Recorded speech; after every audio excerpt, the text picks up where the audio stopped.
Okay. We plan on heading out there for the systematic expansion, potentially into the treatment system, based on results of scientific results of the groundwater. Put that down there. Phase one, again, we talked about the commercial core being the target area, and what we want to do is we want to focus on the highest density, worst. I want to say the worst first, but let's talk about targets first. And that would be right now looking at commercial core. I'll get into that a little bit more too. The phase approach, again, most expedient, less complex, cheaper. And one of the things that I took away from it, and I hope a lot of other people did, was the warnings that came from the people that really actually know what's going on. You know, beware. The larger the project, the more complex it's going to be, and it's going to be harder to permit. Obviously, there's huge risk that's taken under a large and complex program, bigger costs. And beware of our schedule overruns, which means money to us, not just you, but us. So, literally, what would be the phased approach? I talked earlier about the priority. The priority is definitely to identify for the residents that are outside of the collection system what we need to do, and I can't stress that more. What we propose is a local area management plan specific to Los Olivos. I'll get into that when we unpack this in a minute. We want to implement a groundwater monitoring program. That is to say, hey, what's our project? What's our problem? What is really actually going on out there? I can't stress the importance of establishing a baseline. The studies will also, the other value of having a groundwater baseline established. Hey, once we put a system in, how do we determine that it's working? We just don't want to keep throwing money after this years and years and years and come back and say, hey, we didn't need to do that. Well, we should have done it differently. This gives us real time. It's outside. We want to attack the densest area and I won't be outside the whole time. I'll be in the office part of the time. The treatment system itself. I don't feel like it's going to be okay. Our goal is to design it so that it's fully expandable to meet the needs of the community and the expanding program. And one of the most important things is the beneficial wastewater reuse, which I'll talk about in a little bit. But the water, or the waste that goes into the treatment plant that is separated out, but the commodity that it produces is water. And what we want to do is we want to make sure that we maximize our use of that commodity here locally in this area for a couple of reasons that I'll talk about here. Obviously, we want to be compliant with the regulatory requirements and all the guidelines because that's going to help us out with grants, loans, funding in the future. Okay? So the next steps here as we unpack that is to come out here and what we want to do is we want to put together again a Los Olivos specific plan. That gives us self-governing, which was one of the reasons that we're here. We don't want other people telling us what to do. And now that the report came out that there is groundwater impairment, there could be, without us taking a positive and aggressive moment on this, we could have people coming in and telling us what to do. Which I know I can speak for myself at least, I don't want that to happen. I want the residents here, I want my neighbors to figure out what's best for us. So, again, the groundwater studies to determine future phasing, obviously, scientifically based, we don't want this to expand in areas where we may not need it, or we may need it faster. So it's definitely going to do a part to it. But why we're talking about going into the target area, which is going to take the densest place first. Right now, the report comes out and says the number one issue associated with groundwater impairment is the density associated with ongoing wastewater treatment systems. The next one is the depth of groundwater. But the third is the percolation or infiltration. Okay? San Ynez has the target, so the bigger target than us.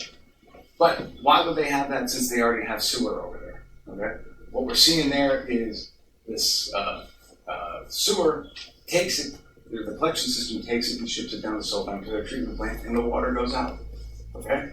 That water can be used, and they're looking back at this from what I understand, saying, hey, look, let's see if we can recapture that water back out there. Use it in areas and flush out the contaminants. Okay? Or also recharge the groundwater basin for us, for our users. So again, it's a commodity that we want to take advantage of. Down at the commercial core, it's well defined. There's the C2, it's a zone properly. One of the things that we saw up in, there's a place called Los Osos, which has had a large problem and a large legal and liability issue happening up there, which we don't want to get into. That's started with neighbors fighting against neighbors. If we put in a groundwater a treatment system and we say, you guys on the right side of the road must connect into it, but the guys on the other side of the road doesn't have to. Huge financial impacts to that. So we want to make sure that we have something that can be easily defined for our initial target. And again, the C2 zoning down in the commercial district is a good tool for us to use. Down in the commercial district, we also have the ability to expand. There's topography down there that allow us the groundwater to flow into, or the sewage systems to flow into on our gravity, lessening our costs. And the outlying areas can easily be brought in, centrally located, to increase the lot size out there if necessary. Again, I want to continue stressing the if necessary. So, let me just show you something as we have this. I think we can get around this. The target zone, as we saw, what was the target on there? The bullseye of that target is actually the purple line is the outline of our district, Los Olivos proper, and the blue area is the business district. It literally sits on the bullseye of the target. It makes sense. The business district is right now the highest area density. All those 1/10 of the lot, okay, the majority of them are all downtown or in the commercial core. It has the highest volume, without a doubt. All three documents that were made before all validate that. And with the high density and high volume, you're going to have the highest of what we call nitrate loading. That's the stuff that's going in there, causing the problem that we have. Although there are other contaminants, but the lead one is the nitrate that we're following right now. Okay? The business district was highlighted in many of the three reports as the priority area. Again, easily defined by zoning and easily expanded and centrally located. I spent a little time on this because back in the steering committee days, there was reluctance of what's going on with just the commercial district versus the residents. What we find is yes, it's valid for us to be looking at that for multiple reasons. However, it also gives us a good basis to start with, and I just wanted you to know that we're not favoring the commercial district, all that stuff. It's just making sense, and it is the bullseye of the target. So moving on from that, as we move over to what I call my favorite part, is not so much the collection system, but it's actually the treatment system. The treatment system that we need to be putting in, again, it's a modular-based system. Be paid for by the users at this time, not the residents, not the people that aren't using it. However, there will be, also be waste stream specific. Having done this for years myself, I know Doug here can back me up. You go out there and you can just buy a regular system, what I'll call as a magic box, and that can do everything, okay? We don't need everything. We want to make sure that it's specific to our needs, and we're paying for it, and we're getting the best deal and the best cost for our specific needs. And that's important to me. Beneficial reuse. This would not be a treatment system and a discharge. This would be a reclamation system. We'd be able to get the water out of it. Back in the days, they talked about gray water. That was before there's something called Title 22 of the Code of Regulations for California. That code is for drinking water. The older systems, and I'm saying 5 to 10 years ago, were very expensive to reach drinking water levels. Okay, now it's becoming the norm. The cost has gone down gratefully.